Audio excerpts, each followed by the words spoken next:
All we have to decide is what to do with the time that is given to us.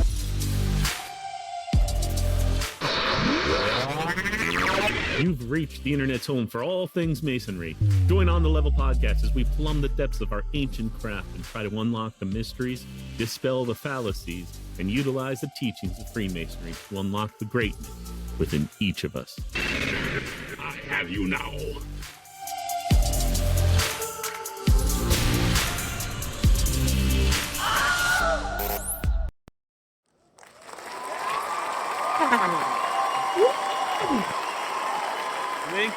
Thank you. Welcome back to On the Level podcast.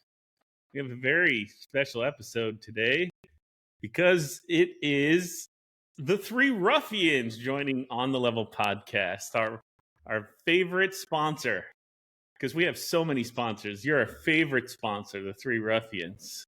So that's why if you're watching, you'll see we've got four gentlemen here. Three are wearing fedoras. I dare you to figure out which three of the four you can see are actual ruffians. Let's go ahead and introduce ourselves, boys. We have I don't know where your squares are. I feel like a very Brady Bunch with all these people. Looks like I'm looking up at Jan, and there's Marcia. We have John Schaefer.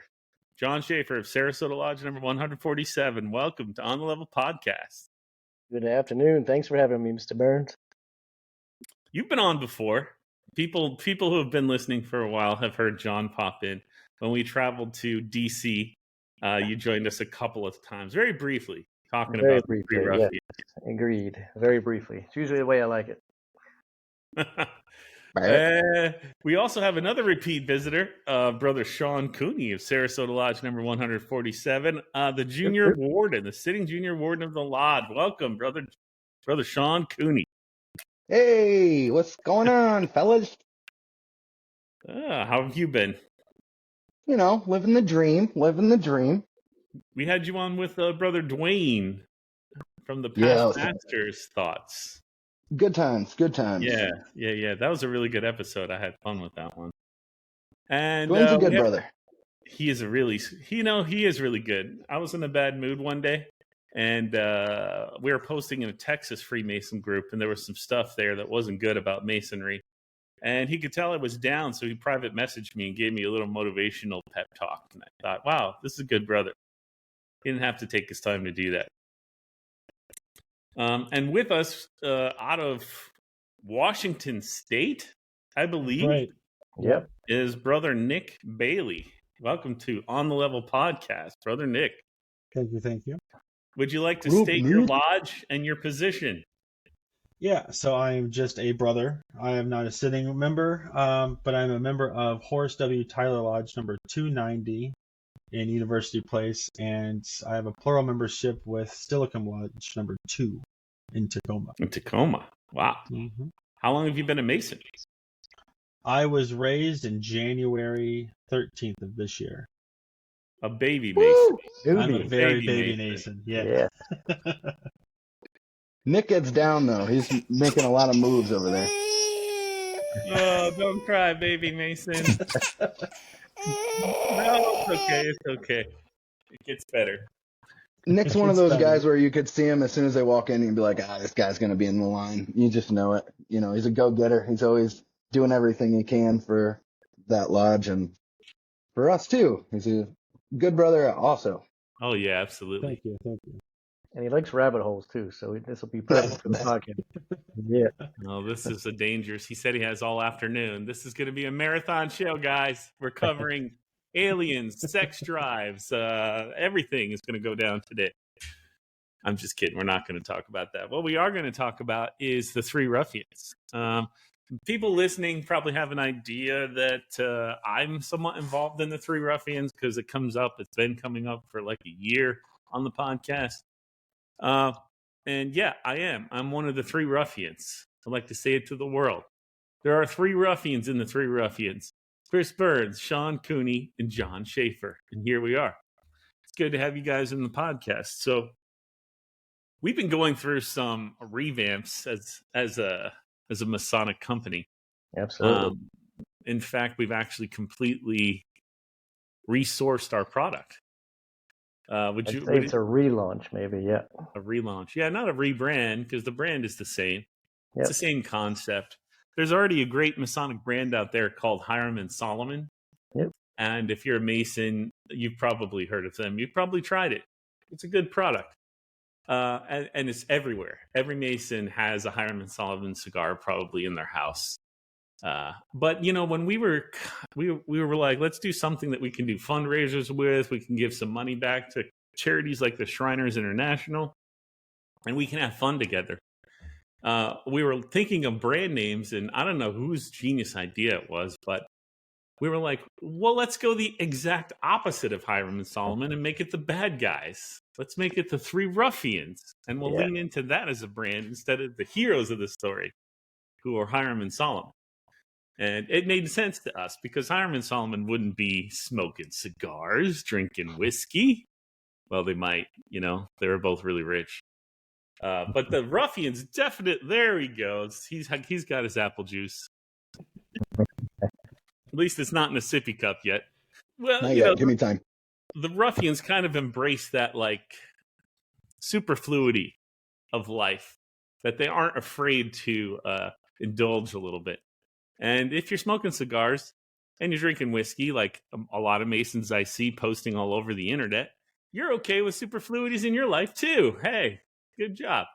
You do want to limit those things as a Mason, just throwing that out there. Maybe don't go well, too we're not perfect. We're not perfect. We're all just men. We're always just trying to be better. And those first EEA working tools are the ones that I'll continually have to use more than any other tool I was given, is to constantly chip off those rough edges and those vices and superfluities. That being said, who doesn't like to indulge a little bit here and there on, a good cigar or a good bourbon, from time to time. As long as you don't get too out of hand, I think that's what it's about. Because a perfect ashlar needs its imperfections. It's not completely smooth at all. If it was completely perfect, the cement wouldn't bind it, and the stone would just slide right off it. Yep. So we need our little imperfections, but we can't be completely imperfect either. Yeah.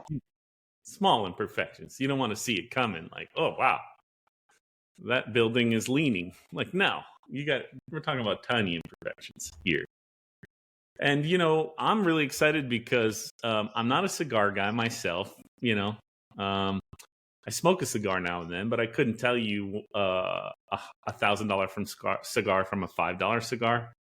But people I trust, including you two, are telling me our new lineup is ridiculous. Does anybody want to, for the cigar aficionados out there, want to give them a little hint of what they can get from the Three Ruffians, which we will be launching officially at the Grand Lodge session on May 27th. We'll have a booth. We're going to talk about that. But what can they get? What are we going to be offering there? Well, it's very exciting because we changed completely different routes. So we were pretty much stuck in only being able to get Nicaraguan sticks with Nicaraguan fillers, Nicaraguan binders, Nicaraguan leaves. Now we are broadened completely, and we can pretty much do any kind of blends now. So we're messing with a lot of different types of blends. Our new lineup, I believe our brother John Schaefer over there has some descriptions of the new sticks that we got coming. So John, if you want to go ahead and touch on the new stuff. Yeah, absolutely. So, first of all, just to reiterate what Chris said, I think we're just also very excited about the relaunch of our new cigars. Definitely. Within that, we're bringing higher... Love that. There it is. We are bringing higher quality cigars with superior branding and also improved pricing as well. So I think all three of those things are great. They're going to pay less and get higher quality? Can you believe it? We can't either. We've come a long way in a year. And we've done this because we've got a new partner. And I think maybe in the future we'll talk more about that partner, but he's been a wonderful addition for our company and the growth of our company. So kudos. Shout out to Brother Musa for hooking us up. Yeah, actually, there was a Masonic connection, absolutely. This connection happened at Grand Lodge last year. Brother Cooney met a brother who recommended a friend of his who's very, very big in the cigar world. you would know him or tried his stuff for sure. And it turns out he's just a guy like us. He's actually I think a second or third generation, right, in his family. Dad was doing this for sure, I know. So I believe he's at least second generation in this business, and he's really trying to do the right thing from what we can tell. And he really cares guy's a stud. about people. That guy's a stud. So he really helped us out a lot. And they've made a lot of concessions to help us out. So we're eternally grateful for them, and we'll talk more about them when the time's right. But it's incredible, like we went from this, super small private thing to now we're sharing the same farms as like big companies like Oliva and some other really well-known brands, which I'm sure John can go over. But yeah, so first of all, I just want to make sure that we mention that we're still sticking to the true Three Ruffians and keeping the same names of the first 3 cigars anyway. So there's going to be 4 in total. We're going to have the first 3 as the JA, and that's going to be our box press cigar. We're going to have the JO, the Habano cigar, and the JU, which is going to be our Maduro cigar. Maduro. And then our 4th cigar is going to be a barber pole cigar. So that's going to be a new introduction, and we're going to be calling that the Winding Stairs. I like it. I like it. So you've got a light and dark wrapped together is what that is, correct? Yep. A barber pole. Yep, absolutely. Yeah. For those that don't know what a barber pole cigar is, you can imagine. You know what a barber pole looks like. Imagine on a cigar with dark and white, and that's what you'd have. It looks really cool. That's one of the coolest cigars I've seen. It is. I know you were really excited about it, John. He was really excited about that one. Ooh, Sean's got one on hand. All right, if you can see, you showcasing. Kinda. There we go. You got to put your hand behind it so the. There you go. There you go. That's a secret. You're so smart. Looks good. Looks good. They are good, man. They're tasty. So we're keeping it simple to start. We want to see how this goes. Definitely, we've already tested this out. People are giving us really good reviews. We can't wait to hear what the Masons think about these things. So we placed a nice fat order for our Grand Lodge. We're going to be bringing a set of sampler packs that we'll be selling. Are they getting 3 or are they getting 4 in the sampler pack, John? It would be 4 in a sampler pack, yeah. So last year we sold 3 in a sampler pack for how much? $50. $50. And this year we're coming to Grand Lodge with higher quality cigars, 4 of them in a sampler pack. So surely it's going to cost more, right, John? No, sir. That improved quality and pricing is actually going to be, we think, we're still landing on the final pricing, to be fair, but I do believe we're going to be better than $50 for an extra cigar. It'll be better branding, and again, higher quality. Yeah, okay. Very exciting. Wow. That is exciting. And they'll be able to buy some individually if they just want one-offs, I imagine. Absolutely. Yep. Well, that's the thing, you know what I mean? Like, we want to give the most value that we can. You know, we are Masonic, and this is a fine line that we're constantly having to walk, is between, hey, we're a cigar business, and we're also Masons and brothers, and we don't ever want to lose sight of the fact that, hey, we are brothers, and we got to be careful because we're not trying to take advantage of our brothers. We're just trying to, you know, give something that's ours and have some fun doing it. You know what I mean? It's a for Masons, by Masons product that everybody can enjoy, that is, if you're a cigar smoker. And that's what we're getting down to. And we're trying to really push in on giving back to, you know, other lodges as well. You know what I mean? After you go ahead through these descriptions, we'll touch on that as well. I'm actually really glad you brought that up. Let's talk about that for a second. Yeah, I think it's a great point, actually. When I was the sitting master last year, way back in the day, I actually shared a post from the Three Ruffians, and somebody who's a Mason said, this is really horrible to see a sitting master using his position to like promote a business. And it actually made us all pause, I think, and think about what we were doing in that moment. Because prior to that, I didn't think of it that way. I thought we were just having fun. And people say making money, but we have only spent money, a good amount of money each of us has. Yeah. So let's clarify that. We, you know, to me, I was investing money in something that was going to be for Masons. Like, that was fun. And, you know, I don't think all three of us are pretty well set when it comes to our jobs and our finances. Cooney's got his own business. He can't even barely, you know, use the porta potty out there to take a crap because he's so busy. He's got to just wear a diaper on the job. And you know, I'm the same way. I have a digital advertising agency with like 15 employees, and I'm constantly dealing with crap. And John is in the IT world, and he's on conferences. You were just traveling for work. Like, we're professionals, okay, guys? We are Masons and professionals. We didn't come here to get rich off Freemasonry. Yeah. I've been a Mason since 2018, and I tallied it up with my wife. I've invested about $6,000 into the fraternity since I became a Mason. And I've given away so many free services from my business to Masons that have asked for help. So the idea that we're making money, to me at this point, is ridiculous, but I understand you don't know that, the average person out there. So that would be my thing. It's like, hey, we're not here trying to get rich. This is a fun company, and it's meant to raise money for Shriners International and lodges, and we want to try to find creative ways to help all Masons use our brand to maybe you know, do some fundraising and help their lodges out. Absolutely. And that being said, like I'm a very active Mason. I tried to buy new costumes for our lodge for the second degree. It was going to be about $25,000. And there's a Mason who has a company that does custom clothes for the second degree. There are Masons that make gloves and aprons and pins and hats. There are Masons that make the metal pieces that go on your rods. There are Masons that put the carpeting in our lodges. Masons make money in Masonry all the time. That doesn't make you a bad person, okay? It's a byproduct of the whole system. We don't come here for the purpose of making money. We come here for the purposes of becoming better people and helping people. But if you can make friends and have a business that helps Masons, I don't see that as a negative. My 2 cents. How do you guys feel about it? I agree. Agreed, 100%. Well said. Yeah, when we started this business, one of the biggest things to me was it better be fun. Because like you said, we're all busy enough in our own professional worlds, right? So if we're going to spend some time to do this, let's make it fun. And if it stops being fun, I don't know.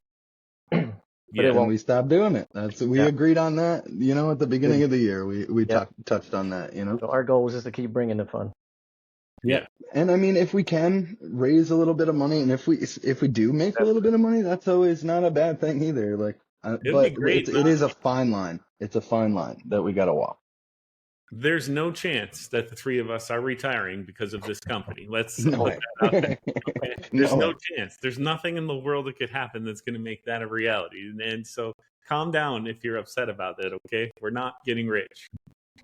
Here. It is super cool when you see guys in like Kansas, you know, smoking our cigars or wearing our shirts. You know what I mean? You got brothers like Nick out in Washington that's enjoying our cigars, and you know, he's giving us nothing but love. It's fun. It really is. It brings us all together a little bit more, and it's something to do that with. You know what I mean? You know what? Truthfully, we never would have met Nick if it wasn't for cigars. That's right. Yeah. That's right. Mm-hmm. What a great connection. You guys had something on your website that said if you want to be involved, reach out. And I did. And I think we've all been chatting ever since then. Absolutely. And I this is the first time I actually have seen you with my own eyes, but I feel like I know you already. That's true. Yeah, you weren't on the original Zoom call that we did. No, I wasn't. I don't know why. But, you know, Brother Nick, I definitely want to get to what you're doing with your raffle and some of the other things that are going on. But I thought first it'd be nice to just meet the guys, really talk about the cigars themselves and what's going to happen at Grand Lodge and what people can expect here coming up in a few weeks. So with that being said, everyone knows who I am if you're listening to this. So, John, if you could just give us a little history of your personal life and your Masonic life so people can get a snapshot of who you are. Wow. Okay. Well, I'm a relatively newer Mason, is what I would say. I was raised with Brother Sean Cooney as well, with 5 additional fellows. So we came together through as a group of 7. and we were raised May 14th of 2022. And I just had to look that up just to confirm that. But yeah, so it's been a little bit. I've been enjoying the ride. Met some amazing guys at Sarasota Lodge 147. Probably some lifelong friends, which has been absolutely fantastic.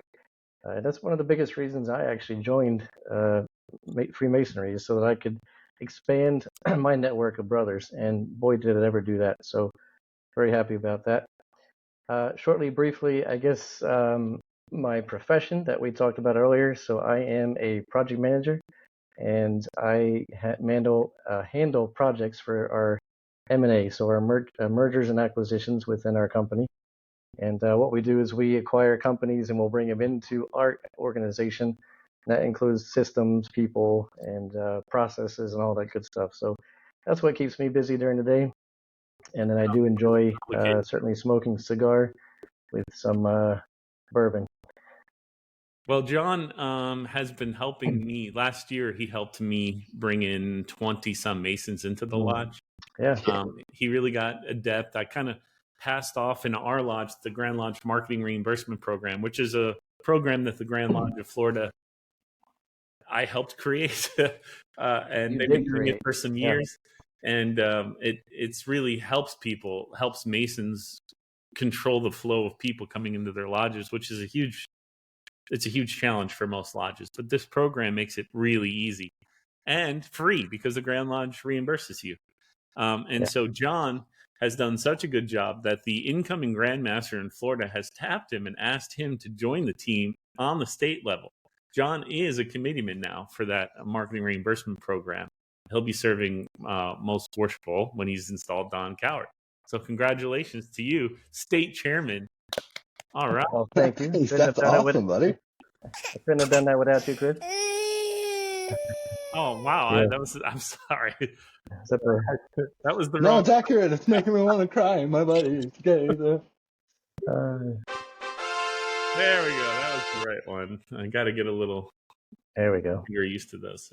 Yeah, actually, I won't be on that. I've been asked to leave the committee as I have relocated out of the state, and the incoming Grandmaster thought it would be inappropriate for me to serve on his committee.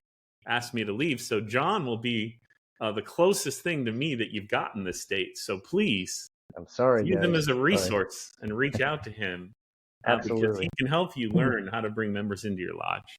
And that's what we're really about, right? Masons making Masons. So it really is a great program that Chris did establish, and a lot of us are just running with it. And I will continue to run. And if there's any way we can find a way to help, absolutely reach out and let us know. Brother Cooney, what are you? Dude? Who are you? What's going on with you? Tell us. I am a hooligan. That's what I am. A hooligan. I was raised with Johnny.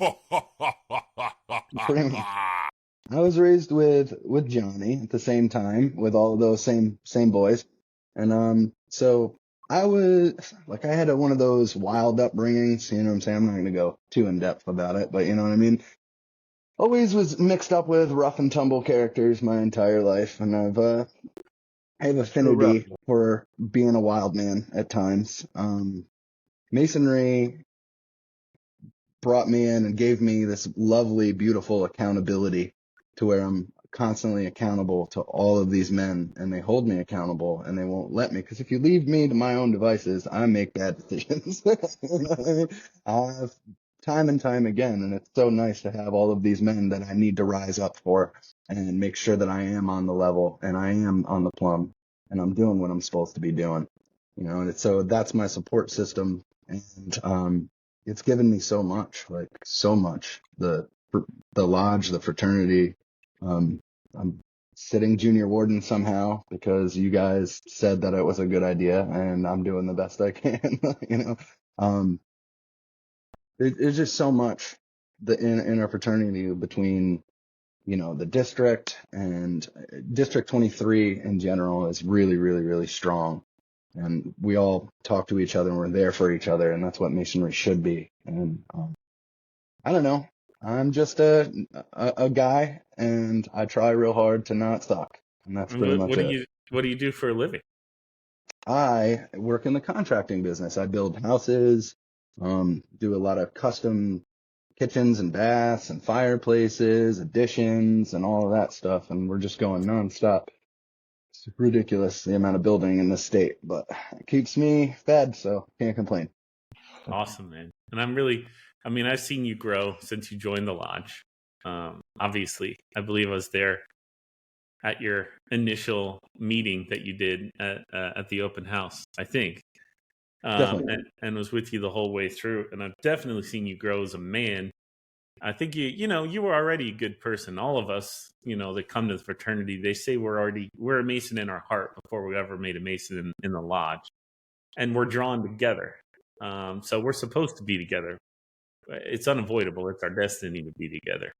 But I've watched you grow and become a much more, as you said, reserved person in a way. I mean, I've gotten the calls where you're about to beat the shit out of somebody who hit your truck and you saw a Mason sign. And you're like, oh, I thought I better call somebody, help me, because you got heated, but you kept it under control. And you attributed Masonry to the reason that man didn't get a beating. So there's physical evidence that this is working in your life. You're not in jail from little tiny fender benders like that. Whereas in the past, you might have actually taught that man a lesson and wound up going to jail. But it's the tools that I was given to use. You know what I mean? You're like, hey, man, listen, that's a bad decision to make. You know what I mean? Just run it through the working tools, and then you make better decisions. So, and I'm not saying like I'm a criminal, because I'm definitely not. I wouldn't be able to be a Mason if I was just like convict or something like that. There's a little ruffian inside there, though, right? A little definitely. Yeah, I think there's a ruffian inside each and every one of us. That's if we're right. being honest. That's right. Absolutely. And then we have with us so here's your three ruffians, real guys, real Masons, based out of Sarasota, fedora wearing, badass, friendly, don't mess with us, but we will love you, Masons. And we've got with us a good friend of the Three Ruffians. This is somebody that really, like, early on kind of reached out and wanted to just help out. Didn't really care about anything for himself. Just wanted to know how he could help. And so we let him know that a lodge in our district had done a fundraiser. And, it was our first try at it. Our cigars were more expensive then. It was harder to make money. And we've been really retooling everything to try to get this better. And so that lodges can actually make more money and people will get something out of it. And he's been running his own raffle with the Three Ruffians cigar program. I believe as of today, I saw a text. You're going to be profitable no matter what at this point. It was just a matter of how much money you're going to be making. Right. But tell us about yourself and what brought you here. Yeah, so my first contact with Masons up here in Washington was in January of 23. And just so happened, I met with my district deputy. He likes to, have first contact with most Masons in Horace Tyler Lodge. And I went to my meetings, got everyone, and was initiated in June. And ever since then, I've been going headstrong. We meet at his house for study nights every week. And I just kind of dove headfirst into it. Was raised this January and have been just knocking stuff out and trying to support Masons wherever we can. I take my obligations very seriously. And I was unemployed for a little bit and was on y'all's website ordering cigars like I probably shouldn't. And I didn't know that. Yeah. And reached out to you an guys. Unemployment discount there for you. Seriously. Sorry, brother. No, it's good. It's good. Supporting you guys who support the Shriners, which, brothers supporting brothers, which is, what we're all about. And seen something on y'all's website saying if you wanted to help to reach out. So I reached out and we started up this cigar raffle that I seen that I believe, Liberty Lodge was doing. Yep. And got it passed for my lodge to start doing as well. We've been running it for 3 months now. I think we have just a couple of weeks left before the drawing date. So people can still buy cigars and get into your raffle. What are they going to win in your raffle? So we it's the same deal as the Liberty Lodge. We're doing a pack of 25 Maduro cigars and a pack of 25 Torpedo cigars. The first person drawing gets to pick which one they want. the second person gets the other pack left over. So how much are the tickets? Our tickets are $20, and you can log on to our website, which I'm sure Chris will link into the description, and shoot me an email, and I take Zelle and Venmo, and I'll send you a copy of your ticket either photogenically or through the snail mail if you prefer it that way. So they don't shout out your Zelle and your Venmo. Shout it out, dog. Yeah. Yeah, the Venmo is at nbailey87, and I don't know my Zelle. Sure, we can drop that in there for you. Yeah, I'm sure we can link it all. I'll get it to Chris. Yeah, I'll definitely make sure it's available. Yeah, and I'll the website and everything we have up. I actually have it pulled up right now. If you visit, if you visit On the Level podcast Facebook page or the Three Ruffians Facebook page, you'll find all of the information there too. And so he says you've got a couple weeks. Sounds like you don't have to be present to win, so they can win those cigars from anywhere in the country, anywhere in the world, maybe. Correct. The only thing is that you need to be at least 21 years or older to purchase a ticket. Yep. And we will ship them for you. You don't have to worry about shipping costs or anything. Just the cost of the tickets is all that you need to worry about. And what has your lodge decided to use the proceeds of the raffle for? So a few years ago, this is before I became a Mason, our boiler room caught on fire. And the lodge almost went. I saw this movie. It's a Freddy Krueger. I've seen it. Right. The lodge almost went. Well, the lodge was going bankrupt, and my district deputy was worshipful master at the time, and there was some discussion on selling the building or fixing the building up and saving the building. Our building is one of the few buildings in Washington that was actually built for Masons, its entirety. So we kind of wanted to save it. So he buckled down, and we've been raising money. We have a goal of $100,000 before we start putting out into the community and stuff like this. So the proceeds for this will go into our investment fund, which will help. We're over halfway there already in just a few years. Nice. And in July, we're putting on a hula festival. Luau, there you go. The Hawaiian and thing. Our worshipful masters from Hawaii, our sitting worshipful masters from Hawaii. So he's putting on a luau, and so some of the proceeds are going to go to the startup cost for the luau, and the rest is going to go into our investment fund, so we can reach our goal. That is awesome. Get back very cool. Yeah, very, very cool. All right, so there you go. That's who you're dealing with here. And wean yourself some cigars before you come down to Grand Lodge, because that's our what we're going to call our old product.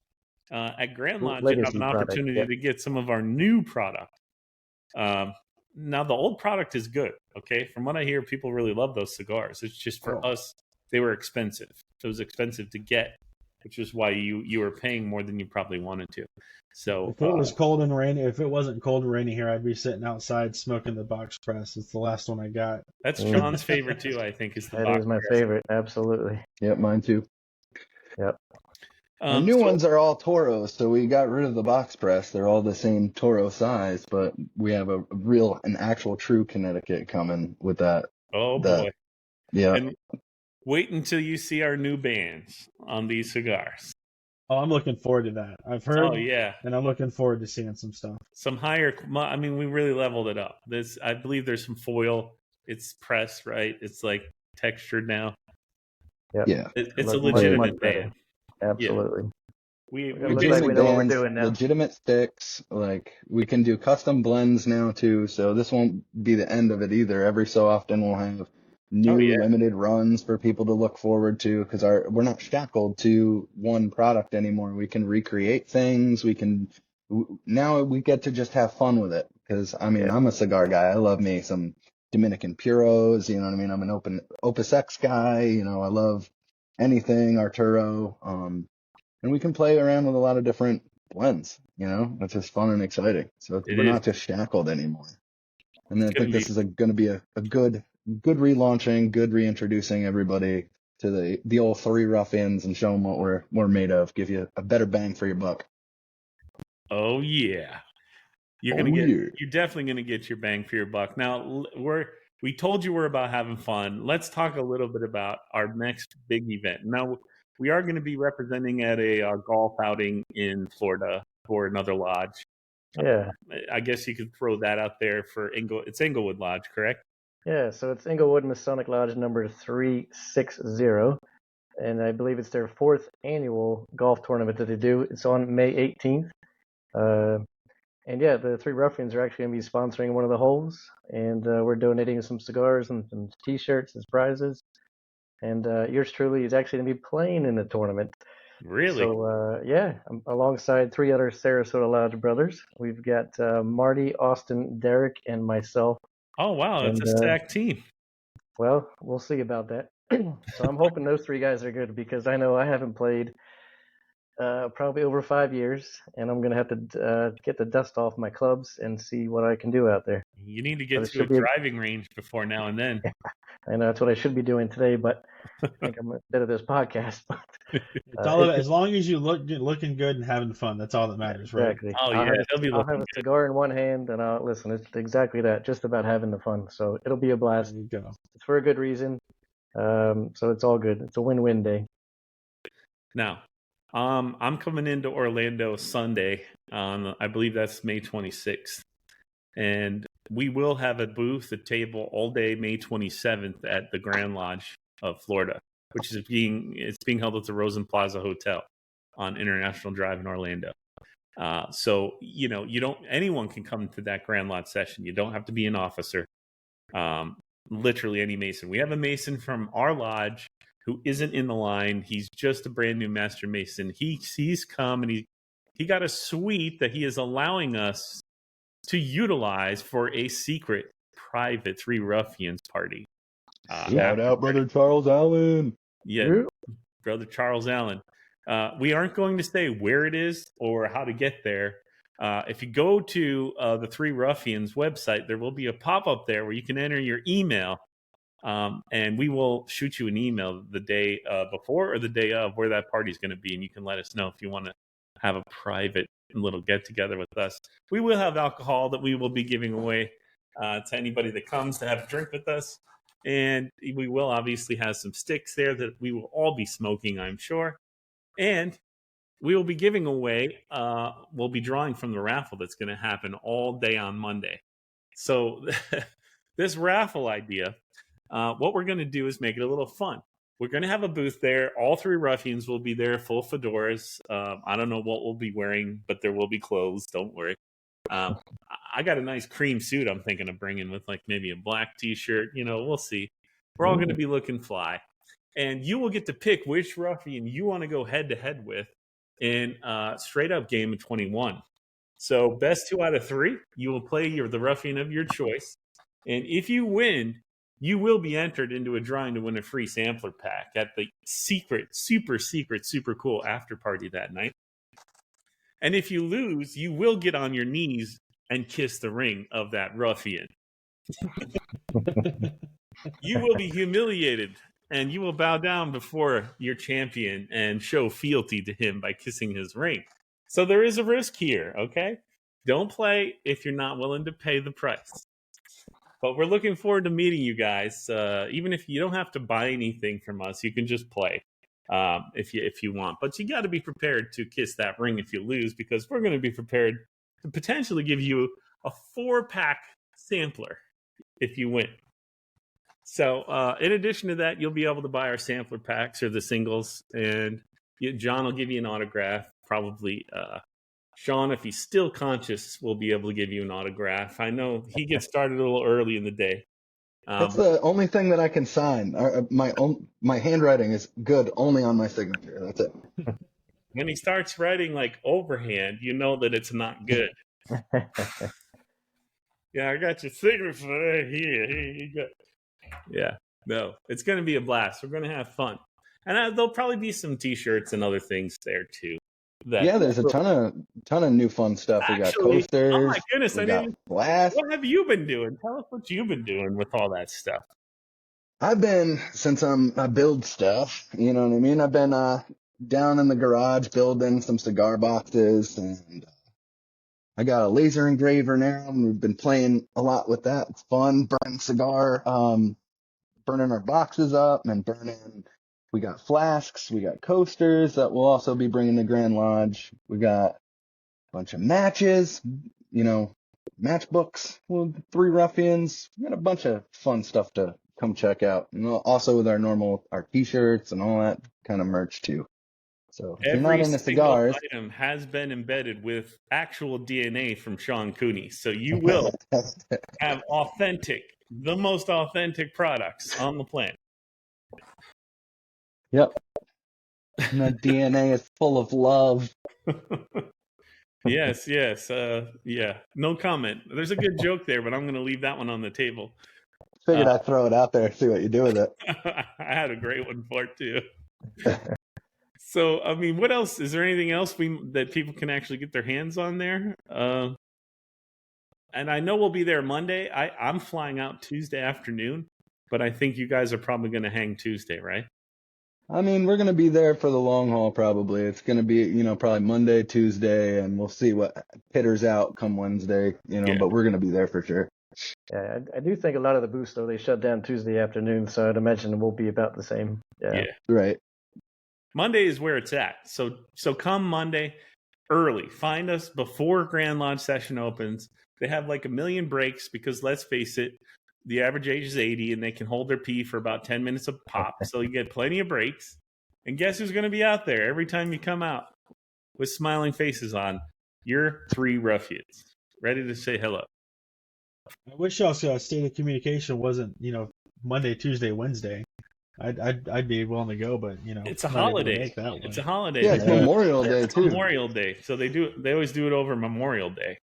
I happen to be going deep sea fishing that weekend. So.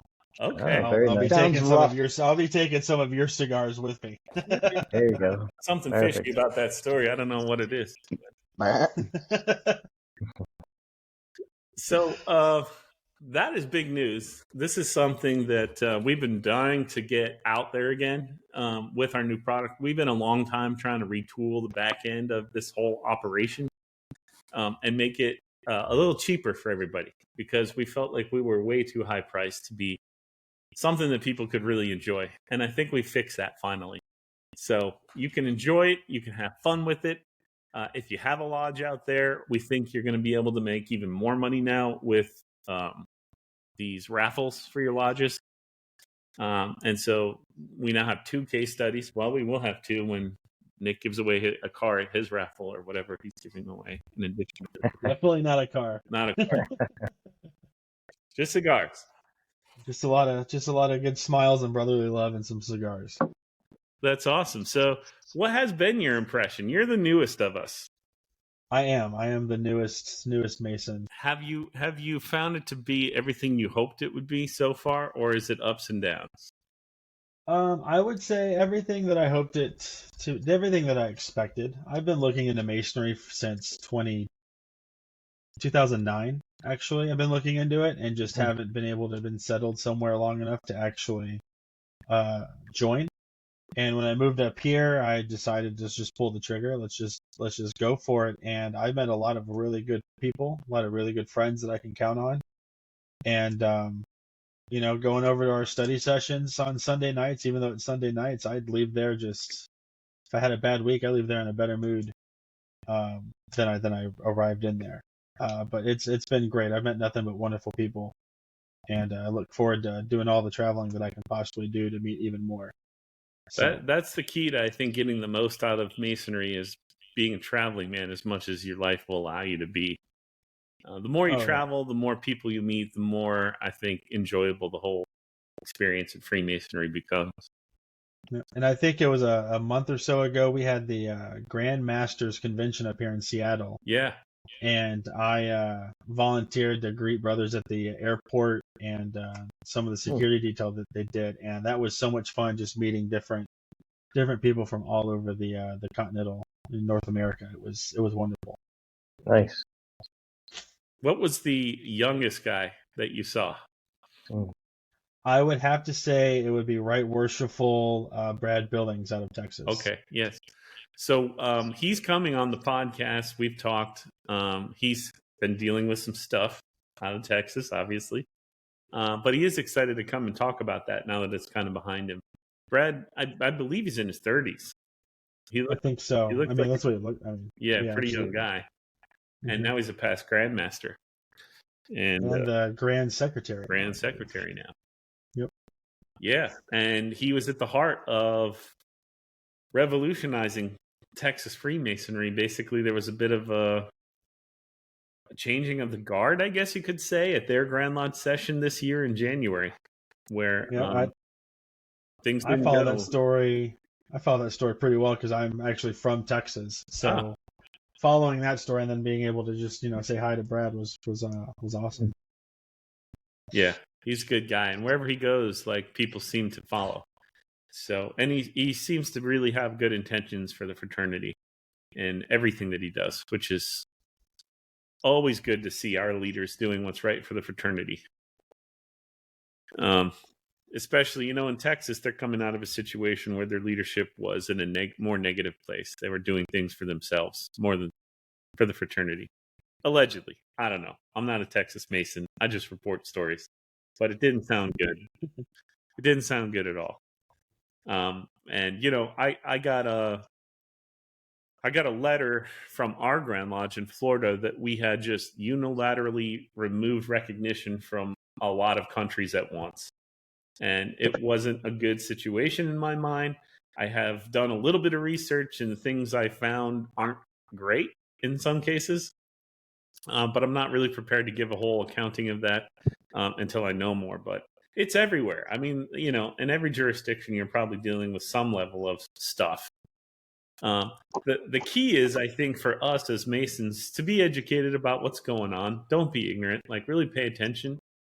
If you get a report or a letter from your grand jurisdiction, make sure you know what it means, because it does apply to you.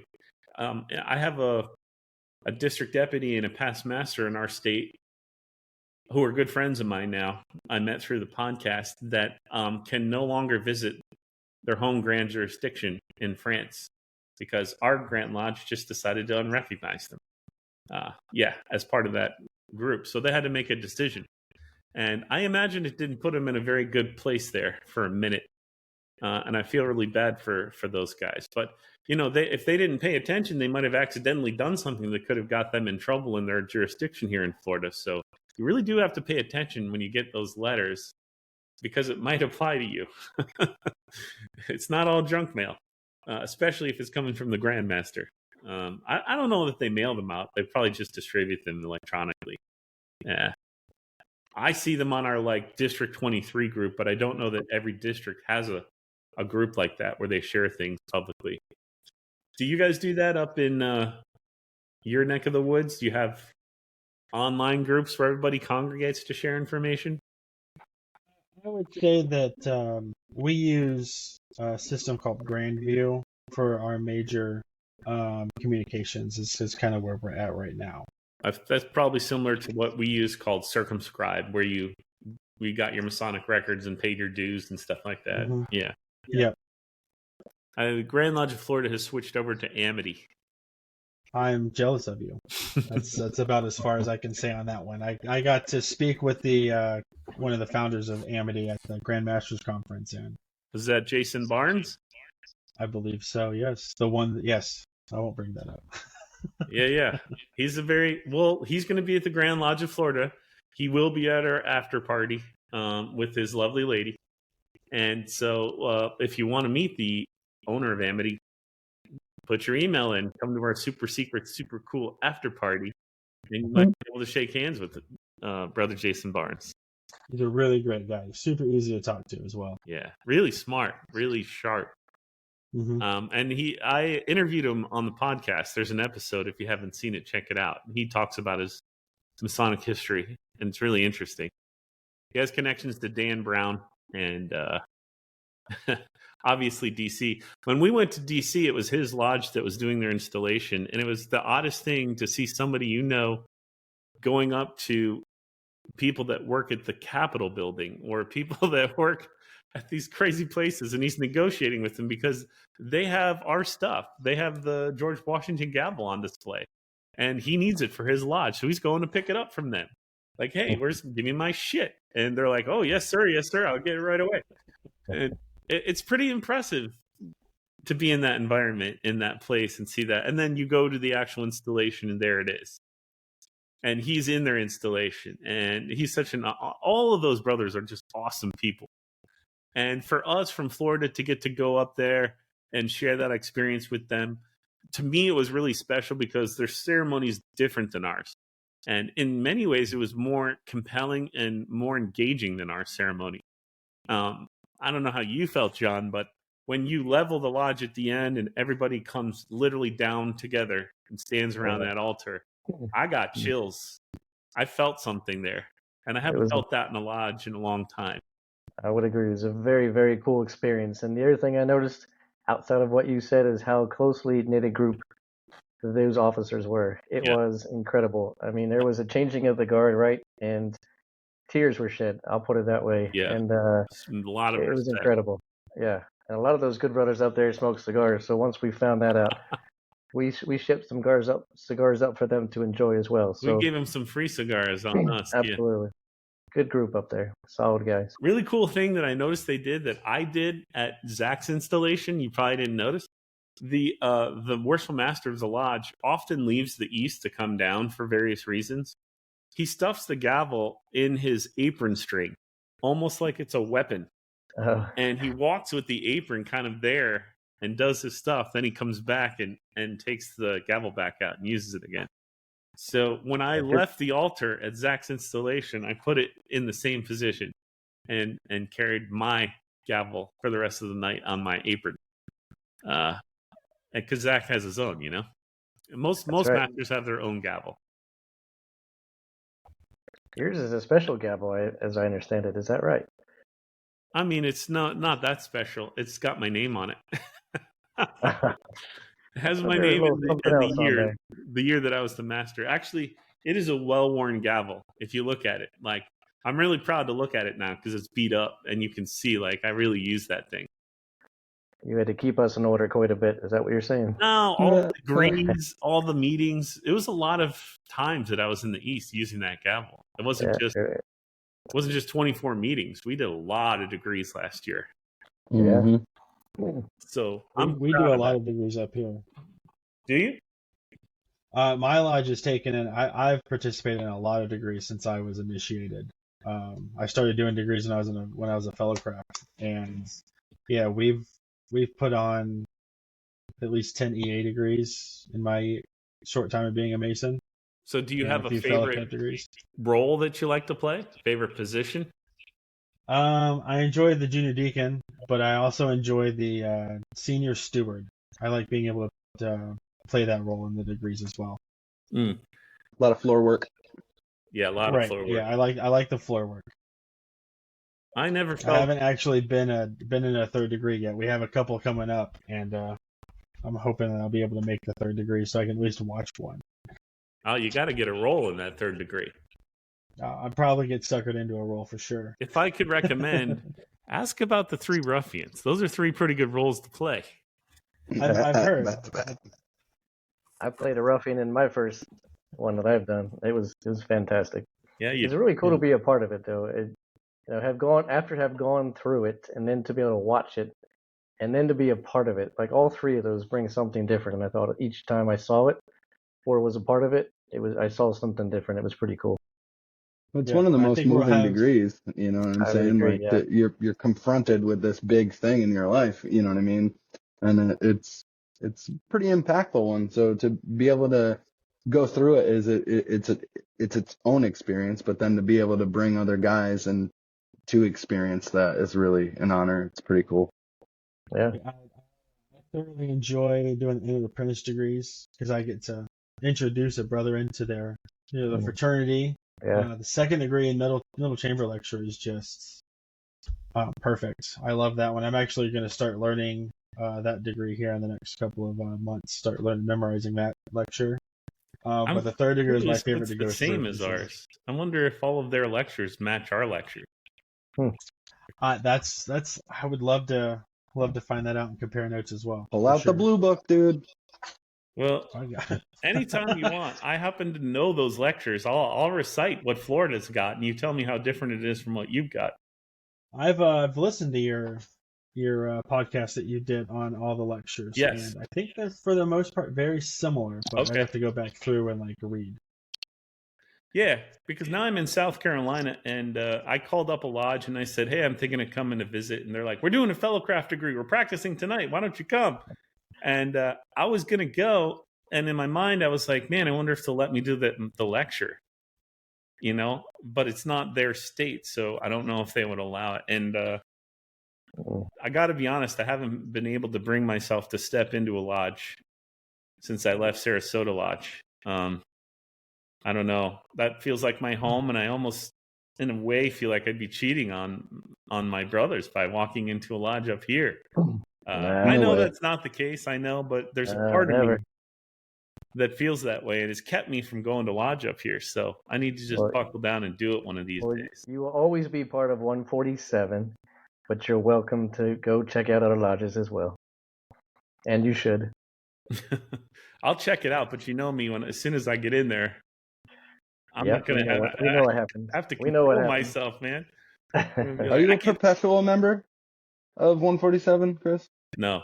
I'm just a regular old member. Mm-hmm. I still pay my dues like everybody else. Yeah, I'm not a perpetual. I should have, but I don't know. I just like paying my dues every year, I guess. Are you perpetual? I got a feeling that somebody's going to make an honorary perpetual membership motion here coming next week. Please, I've never had a black ball on my Masonic record, and I really don't need one now, so it's okay. You don't have to do it. I'll keep paying my dues, I promise. Don't kick me out. I would be curious to know the differences in the lectures from, it's just 2 states up, 1 state up, right? Yeah, but I think in South Carolina, it's ancient free and accepted, so it's slightly different. They're the only state in the U.S. that's ancient free and accepted, right? I don't know if they're the only one, but I know that there's not many that are. Yeah. North Carolina is too.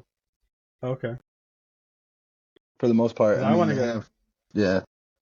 I'd love to sit in a Texas lodge, and then my fiance has family in Arizona, and the Grand Secretary told me that I'm more than welcome to visit anytime I'm there, so I'd like to go visit Arizona to see the differences.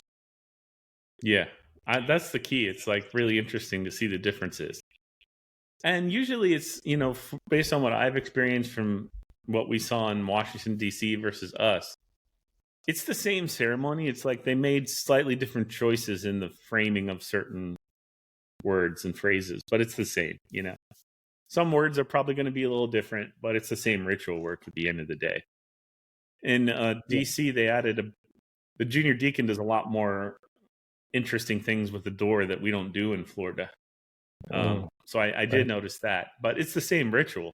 They just added a little bit more flair to what they're doing in some cases. Yeah. So I imagine it's not wildly different. And then we've had brothers from Cuba come and they say, "Oh, it's pretty much the same, except we don't have staff. We carry sword." And I thought, wow, that's a cool look. Yeah, I want swords, dude. Yeah, right? Instead of staffs. The deacon's walking around with his sword. Yeah. So what did we miss? Is there anything else that we needed to cover for the Three Ruffians, guys? No, other than the shameless plug that you can always check out our website at the3ruffians.com, the number 3. And we can always ship cigars out to you if you're not in the state of Florida and coming to one of our events. So, come check us out. I think we might even be getting an updated website pretty soon here too, yeah? Yeah, I think that as soon as the new product comes in and we have new photos, we'll be able to update the website and it'll get a new fresh baby face look. Yeah. It'll look as new and fresh as Nick Bailey is in the fraternity. Hey, if you guys ever need someone to write honest reviews, I would not mind writing a review on you guys' new cigars. That's right. Absolutely. Right? We love if you just need a reviewer. We love feedback, absolutely. The good, the bad, and the ugly. We take it all. That's right. I write honest reviews and nothing other than. Good. We love keeping it real. And some people don't like that, They want you to say only the good stuff. But we like to keep it real. Absolutely. We're ruffians, after all. Yeah, It's a Mason thing. I guess the Ruffians were Masons as well. True. Yeah.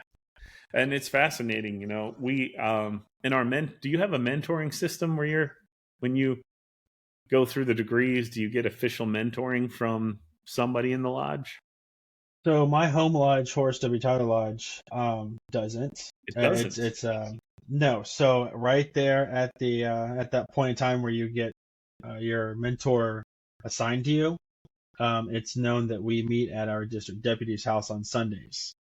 And that information is passed out, and that just helps us. And if you can't get along, or not get along, but if you can't make those Sunday night study nights, then we're more than welcome to assign a coach or someone to get together and help out learning the catechisms, as you guys call it.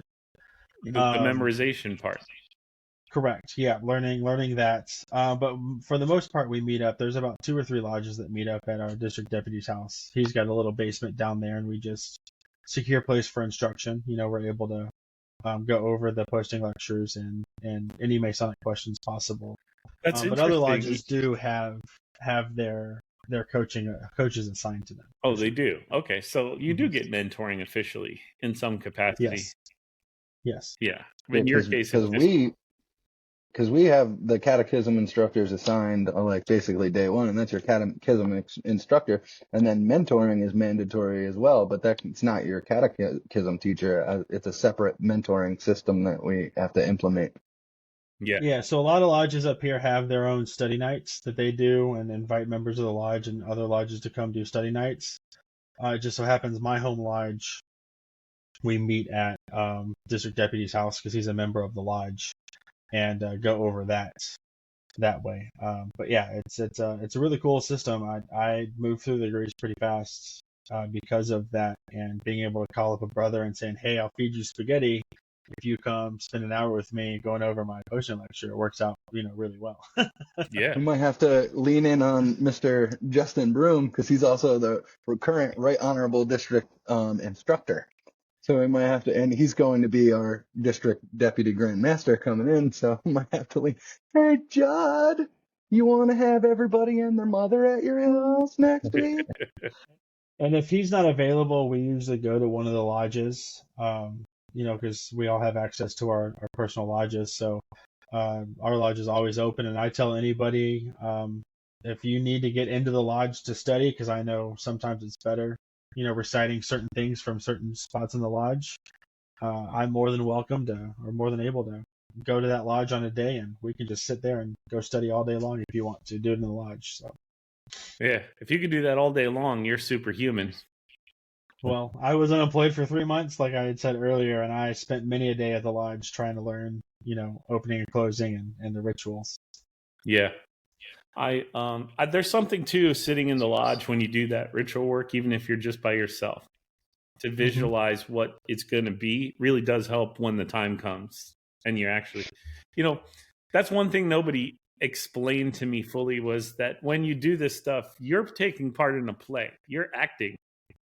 Yep. And I never did that before. And I always thought acting was easy. And I had sisters, and I'd make fun of her soap operas, and I'd be like, "Oh my God, this is the easiest job in the world." They look like they're smelling farts all day. It's like, dude, that's not hard. Anyone can do that. And now that I've had some experience with it, it is hard. You do have to practice a lot to make it look natural.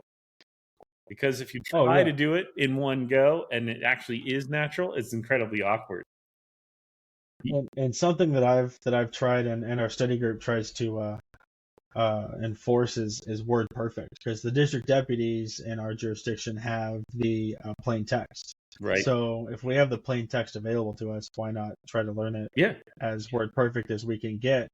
And then I've seen some people in lodges, and I'm sure you guys will understand this, and other Masons listening to, when they recite their parts, it's like a robot, very monotone, and just like they're reading it off of a book.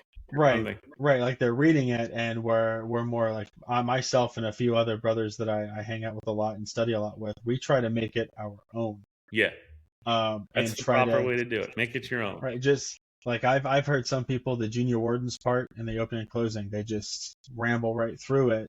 but if you slow it down and you insert your commas where the commas need to be inserted, then it actually makes sense as to the junior warden's role in the lodge. So I try to slow down and make it as word perfect as possible and recite it as many times as I can, so I don't have to look at the book whenever I'm shoved in a spot like that that needs an extra person.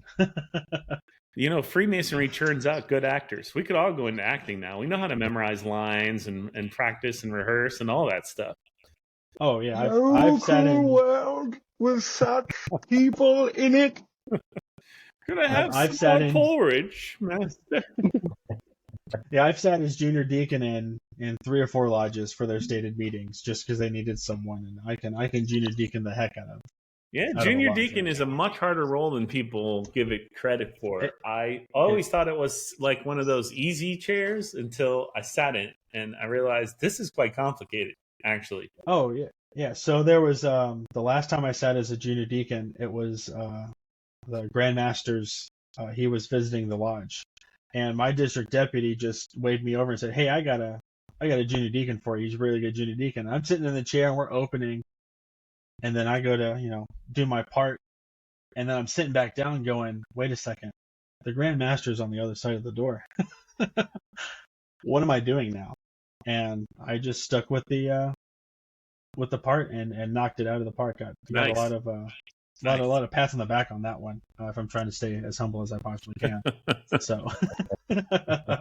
You were talking about the junior wardens just going through the lines in the opening and closing, right? But in reality, the junior warden oftentimes isn't talking to the master; he's talking to the craft.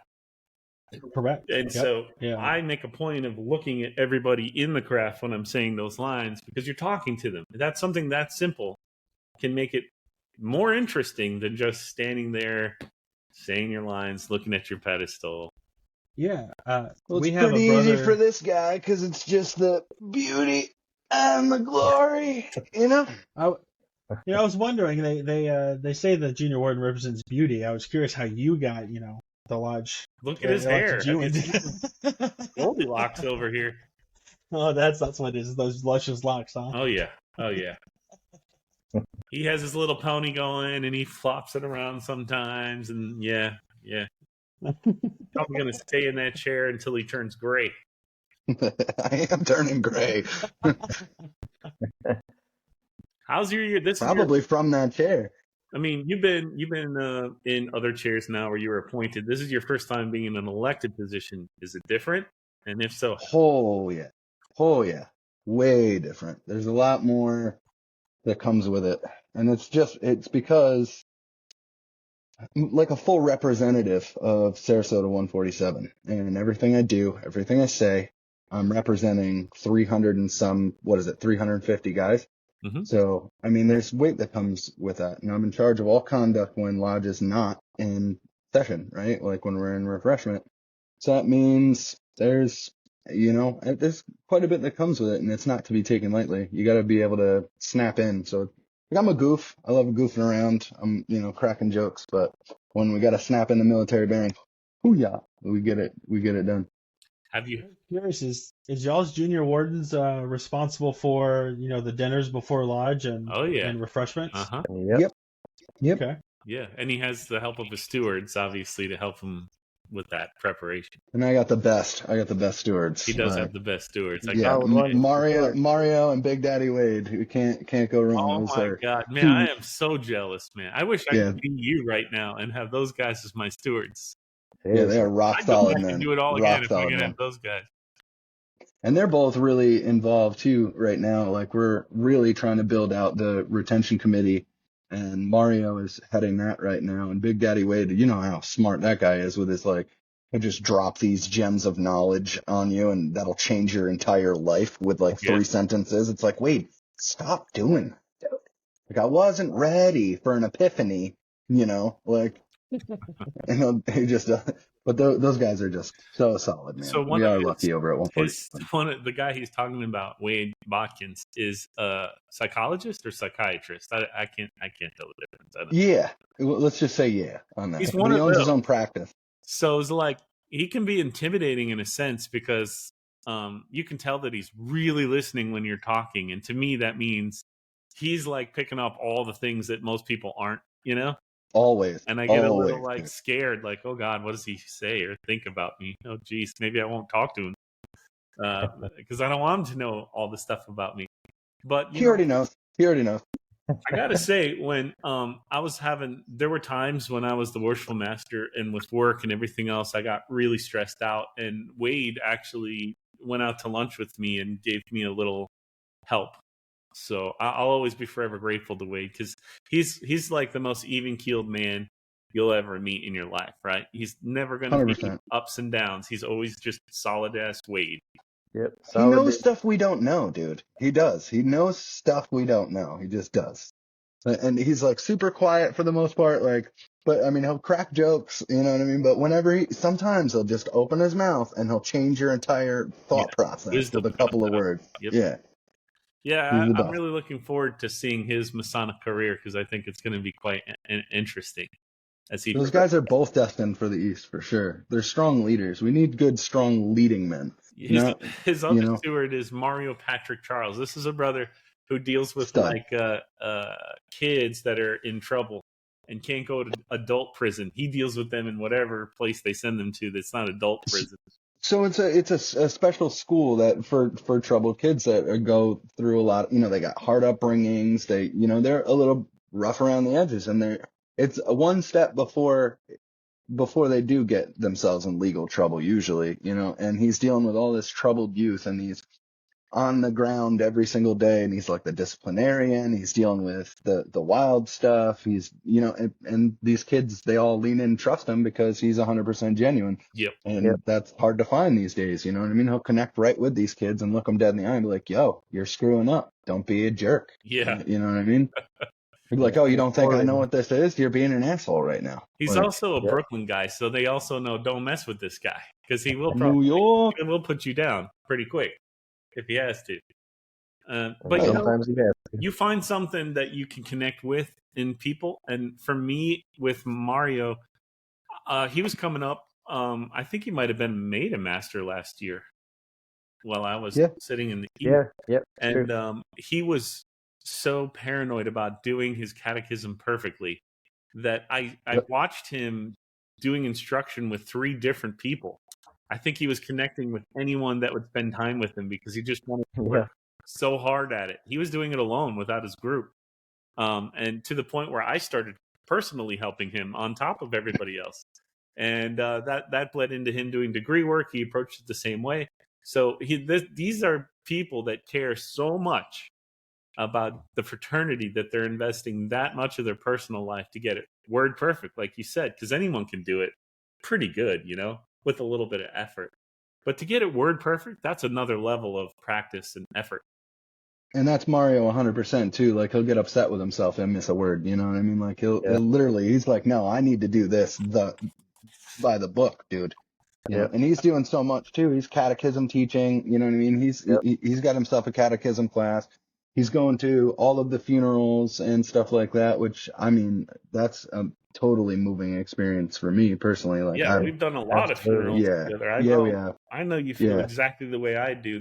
It's a horrible situation to be in, but at the same time, there's something really rejuvenating in your heart about going to those things and participating in them. And helping the families, helping them see what they did when they were in the fraternity and who kind of people. Mario's like a lot like you, Nick. What I'm saying is, like, so certain guys walk into the fraternity and you just know that they're gonna sit in the East. You know what I mean? Like, as soon as they walk in, you're like, all right, he's a go-getter. He's exactly what we need. Anybody can sit in the East, but these are people that you can't wait to see sit in the East, because you're like, oh, it's gonna be special when they do it. It's not gonna be like just another year in the East.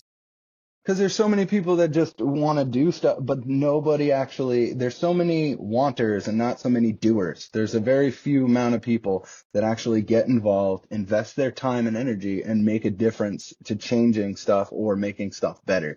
And unfortunately, it's just, we see it all the time. Yeah. You'll see a select few guys in a lodge, in every single lodge, and those are the guys that get shit done. And then there's other guys that, once it's a winning team, and then they'll go join it because everybody wants to be a part of a winning team. But every single time, there's like a select few guys that do all of the work.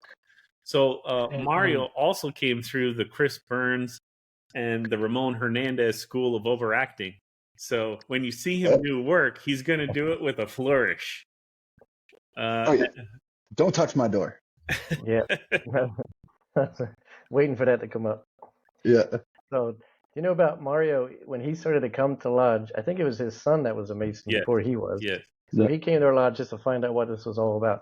But that brother just kept coming back to our Tuesdays dinners. That's right. I think he must have showed up at 4 or 5 before he even applied, go through the application process. But I mean, it's great because he had a great chance to meet a whole bunch of guys before he even started. Yeah. I commend him for that journey that he took there.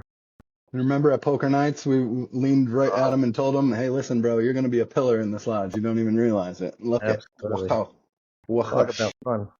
Yeah. Yeah, he'll be at somebody's lodge and just send me a text with a photo, and he'd be like, "Look what you did to me," and I'm like, "You're making me proud, brother. You're making me proud." Traveling man, that he is. He is. And that's what, nobody knows these people we're talking about, but everybody has people like that in their lodges, right? You got people like that, I'm sure, in your lodge that are like, they're going to be epic legends someday in the fraternity, and you get to come up with them and do things with them. It's exciting. And as trying to stay as humble as I possibly can, I am a part of like I said, that study group that we do. We call ourselves the Barlow guys because Digital Deputy, that's his address. And there's 3 or 4 of us that are destined to wear purple in the next, coming, at least in some part of our Masonic careers. And we're striving for that. We have a little plan going on. We want to, I think all 3 of us want to do more public presentation in the public to get, away from the bad stigmas that we have, and more in parades and more community and charity work for sure. Yeah. And so that's at least my goal for when I sit in the East, whenever it's the will and pleasure of the lodge for that to happen. That is a big deal. Getting out there, it's huge, and showing people who we really are.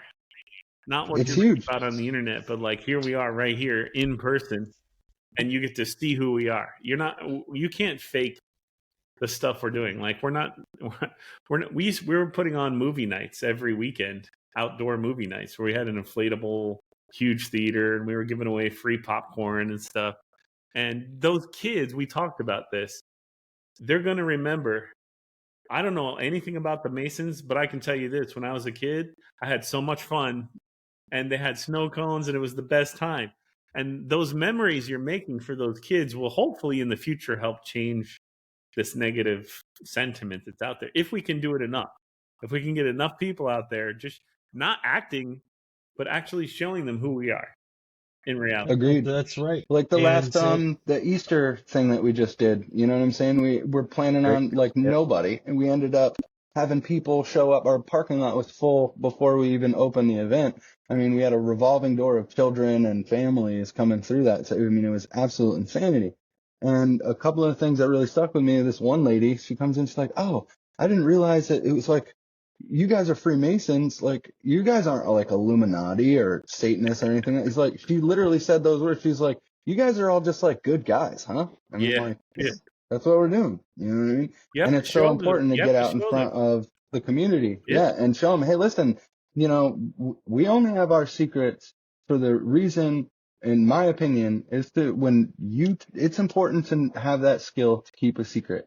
If somebody comes to you and says, "Please don't tell anybody this thing," that you have the ability to keep your mouth shut about it. And that's the reason, in my opinion, why we even have any of the secrets that we have. They're not that secret. It's just, can you actually do this when somebody asks you not to? And to get out in the public again and show them, hey, listen, this is actually who we are, is so important. We want to be more involved in the community and be out in front of the community. The problem is most lodges are stuck in a place where their lodge is dilapidated and falling apart. The members are cliquey and fighting each other from the inside out, and they're in no capacity to help anyone else, let alone themselves. And so you got to get your house in order. If you're listening, get your house in order. Get your lodge straight. Stop the bickering internally. Start talking about what you can do together. Okay. And if you can't do that, it's time to start bringing in new people with fresh ideas that don't have the baggage that you guys have, because they'll get it done if you can't do it.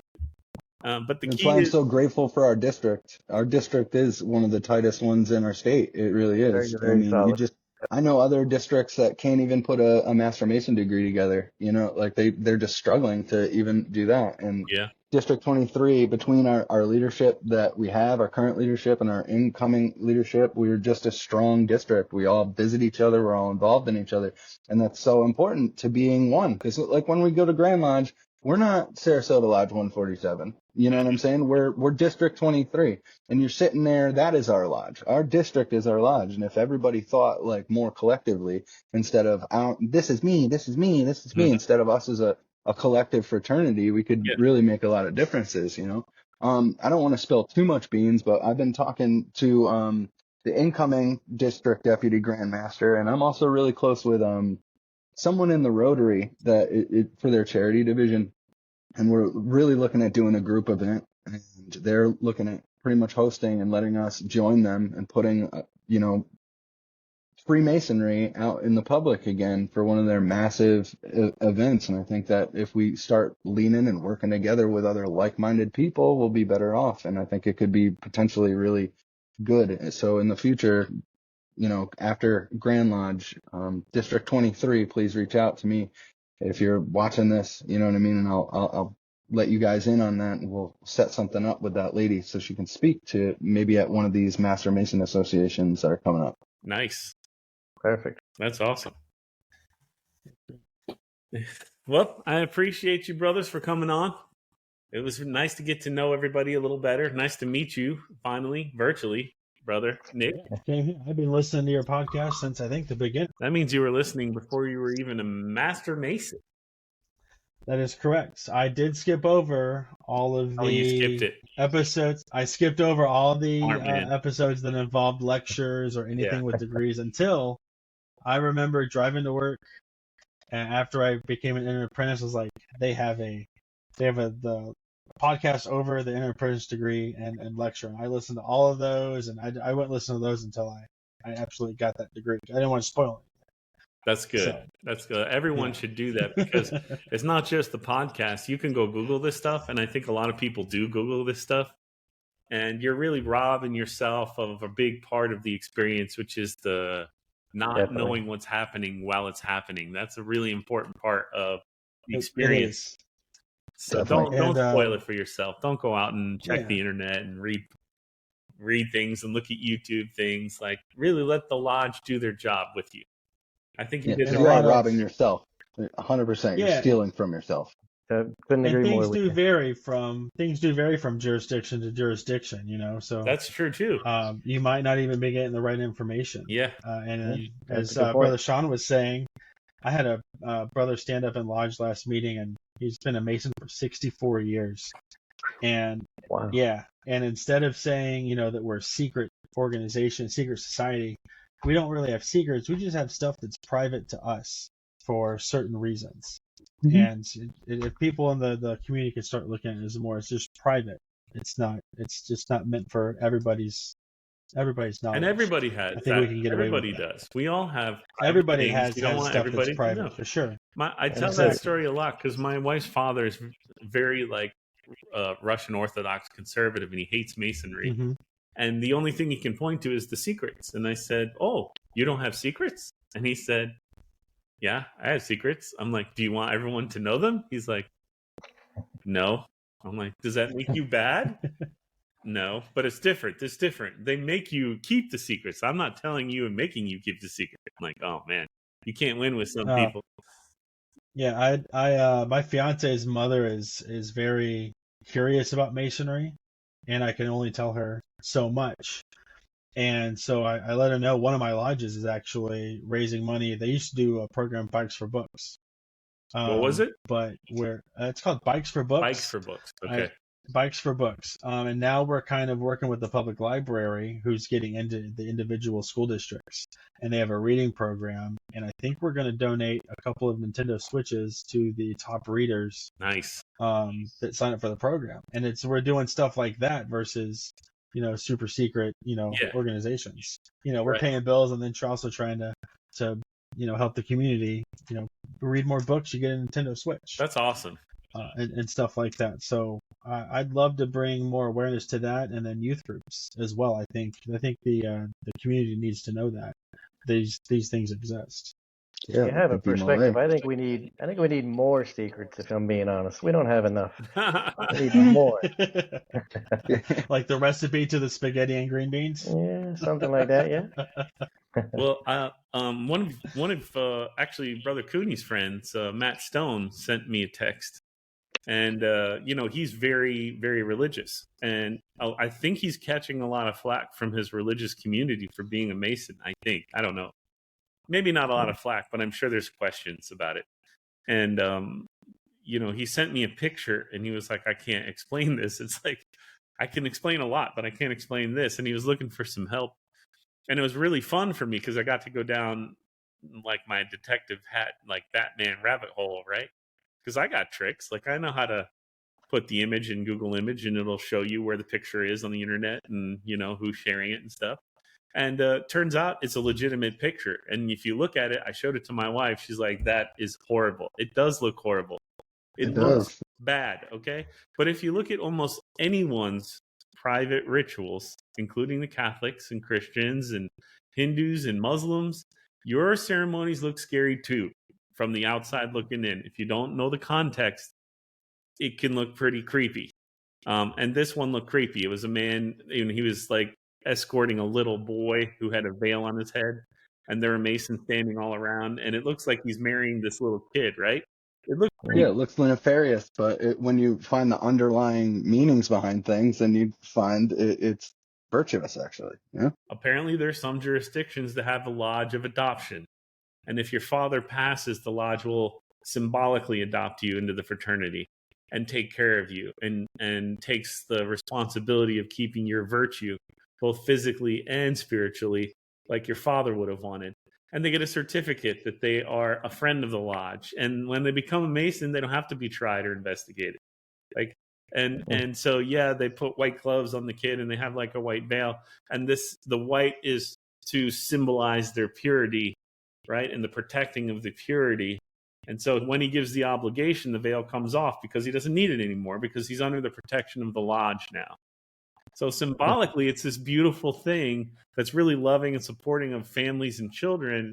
But if you take a snapshot of a random ceremony and share it on the internet, it looks creepy, man. It's like a sound bit, a sound bite that they can grab. Oh, well, he said this. Well, you take it completely out of context, you can make anything look like anything. If you try to tell someone that you're drinking another man's blood and eating his flesh, they're going to think you're crazy. But when you talk about what Jesus is and what he means to you, it's a whole different meaning behind that thing. So, let's not judge each other's ceremonies and private rituals, okay? Absolutely. Because all respect. It's all about respect. Respect everyone's beliefs. Yep. Yeah, it's better to do a little research, although it's hard for people because when you see an image, you just want to share it and be done with it and feel like you did something smart. Well, see, I told you these Masons are nefarious. Look at that. It's like, you mean the kid that lost his father that now has probably 30 to 40 fathers now? Yeah. You know what I mean? Yeah, that's nefarious. Super, it's super not nefarious. just the boys, their mothers and aunts are at. This is a public ceremony. It's for families. It really is a beautiful thing. And that ties into part of us as Master Masons, our obligations as well, which is even, once again, if you understand that, then that ceremony means even more than you can imagine. Yeah. There's a truly deeper meaning down and tied into that. Yeah, and if it's nefarious, it's way down in there because there are a lot of good people that are getting fleeced for 300 years, and they're not seeing the evil part. So if it's that far down, is it really that dangerous anyways? Come on. I mean, if we don't even know about it, I don't know. I mean, the same thing is to be said with certain churches and other religions. I mean, there's bad people everywhere. You know what I'm saying? It doesn't mean that organization is bad just because you got a battered egg or two. Well, that's my thing. Where are the public cases of Freemasons molesting children or Freemasons stealing from people. Like, I don't see that in the news. It doesn't seem like generally Freemasons are doing bad things in the world. I've looked into almost every conspiracy theory that there is on YouTube, and when you dig deep enough and you watch enough videos about it, they're all debunked.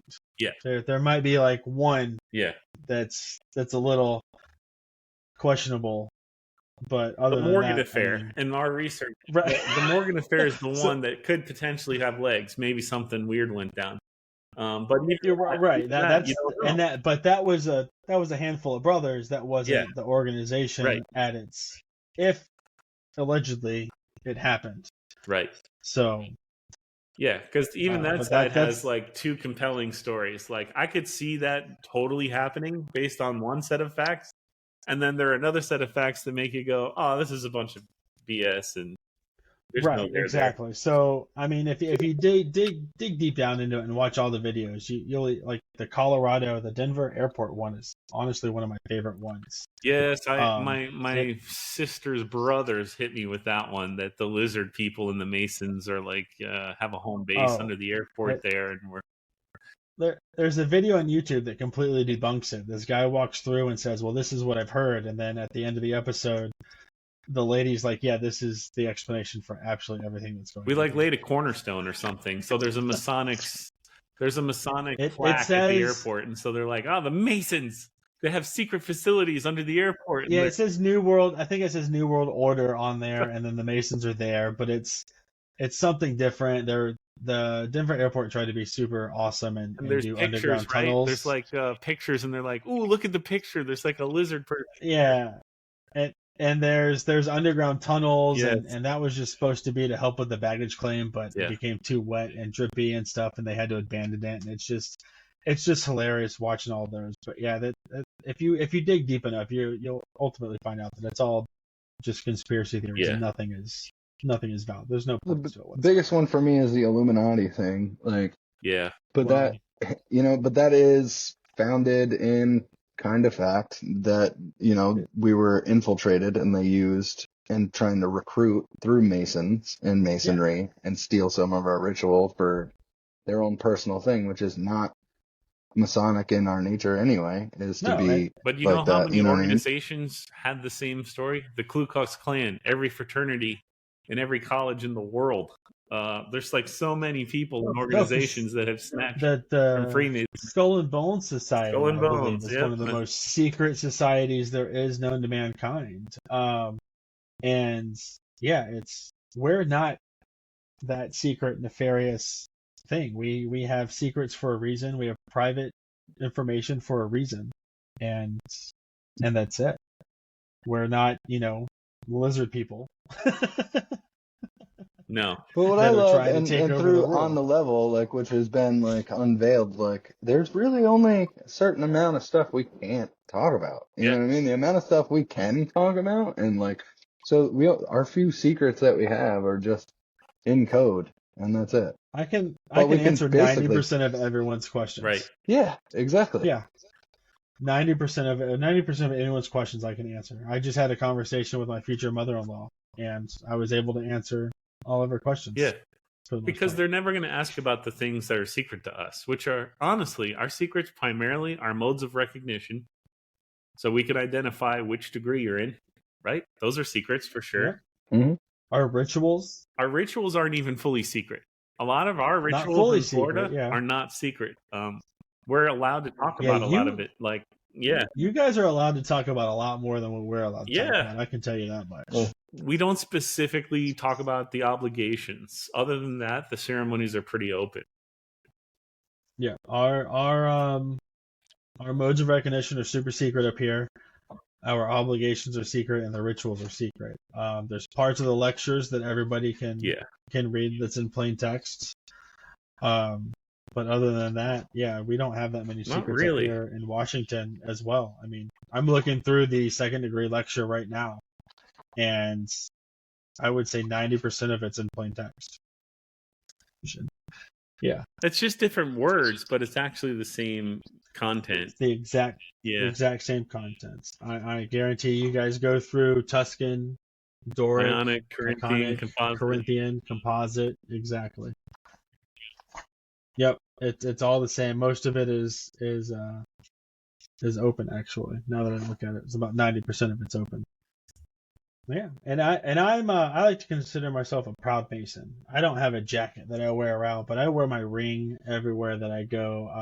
I have a necklace that was given to me that I wear when the attire fits, and I want people to ask me what that symbol is so that I can explain to them who we are, what we are, and get our presence out there. I had a nice conversation with a gentleman at a cigar bar just a few weeks ago after one of our stated meetings, and he was like, "Well, I heard Masons can say this and get out of anything if they're in court." And I was like, "That's not true." and to be honest with you, that is, I would say, one of our most best kept secrets. But at the same point, it's used in life or death situations. Right. I would bring that back to like the Civil War reasons as to why we would need to use that. And it was used in the Civil War. You've heard of the situation, right? Tons of situations. There's a few situations that it was held into. You know, it's.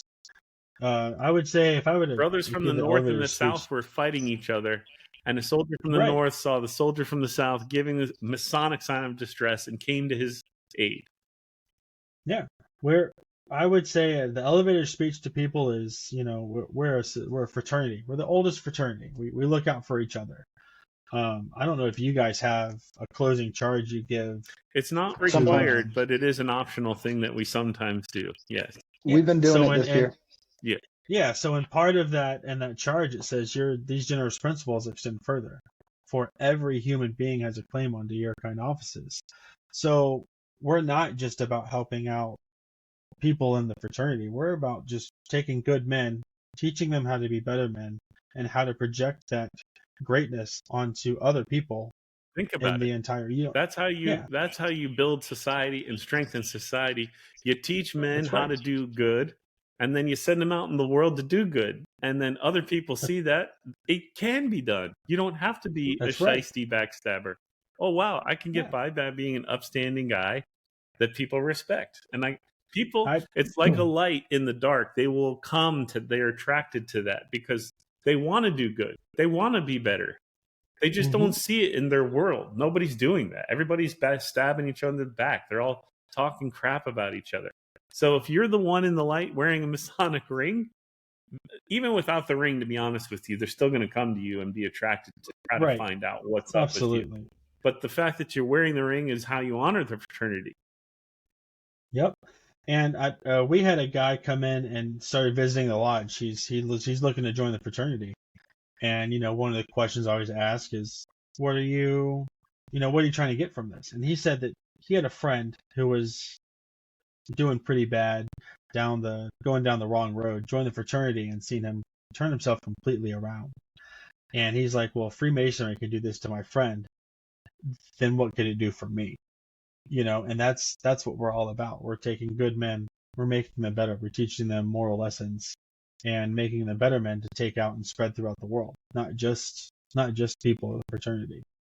The reality of the fraternity is, it gives you the tools to do that for yourself. You need to make that choice as a man. Like the fraternity isn't going to do shit for you. You're going to make the choice to do it or not for yourself. It's just going to give you the tools and a system that's going to give you the freedom to do that. But you got to take the action. Oh, yeah. And you know, I've received all the tools that we have. And I think Sean hit it on just fine. My favorite tool is the 24-inch gauge. It's one of the most important tools that I think we receive. And we receive that in the first degree. And if you live by that, then you can, you know, better yourself just by that itself. Well, I appreciate you guys coming on and being open and honest, letting people get to know you a little bit. Hopefully, if they want to get involved in your raffle, what was the website they can go to? So they can go to TylerMasonicCenter.com and click on the fundraiser tab at the top of the page. All communications come directly to me as I manage the website and the email address. They can also email Horace W. Tyler Lodge NO290 @gmail.com, and that'll come to me as well. The website's a little easier though. Our drawing date is, I will say, on the 21st of May. It's going to be our stated meeting for this month. So you guys, about 5 o'clock, I'll close off everything so I can get everything good to go and and make sure I have everything squared away. All right. Our dinner's at 6:30, so yeah, before 6:30 we'll be good to go. Your Instagram tag is at Horace_Tyler_Lodge. They can Venmo you at nbailey BAILEY 87. I'll put the Zelle info in the comments. Also, Three Ruffians. People might want to get access to our super secret, super cool drawing party. You can go to the three-ruffians.com and or you can just email John. What's your email, John? Maybe we'll throw it in the chat. Okay, we'll throw that. Gotcha. He doesn't want to get. I'm on your website now. I was going to sign up for that, even though I'm not going to be in Washington or Florida for the time. Yeah, it's not active. I just made it up while we were here on the podcast. So by the time it releases, it's going to be there, though. I thought of it while I was saying it because I think it's a good idea. I think it's a great idea. Yeah. You guys are doing great work. Like I said, I pitched this to my lodge saying, this is a Masonic company owned by three brothers out of Florida. So we would be brothers helping brothers out. And in the end, that's all this fraternity is about, is helping people out. That's right. And doing what we can do to better the world. Leave the world a better place. And I think the cool thing about the fraternity, too, is that, there's strength in numbers. And if we can work together, not just even locally, but regionally or as far as we want to go, I think it can be even a more beautiful thing. This is the exciting part, because in the past that wasn't possible in the fraternity, but now we have ways that we can connect and work together like never before. So let's do it. Right. Use the internet. Agreed. It's not about just your jurisdiction. It's about the fraternity as a whole. It doesn't matter where you're at. As long as you're a good person in the fraternity, then you can do good things. Well said. Thank you, Brother Nick Bailey, Brother Sean Cooney, Brother John Schaefer. From On the Level Podcast, until next time, we're out.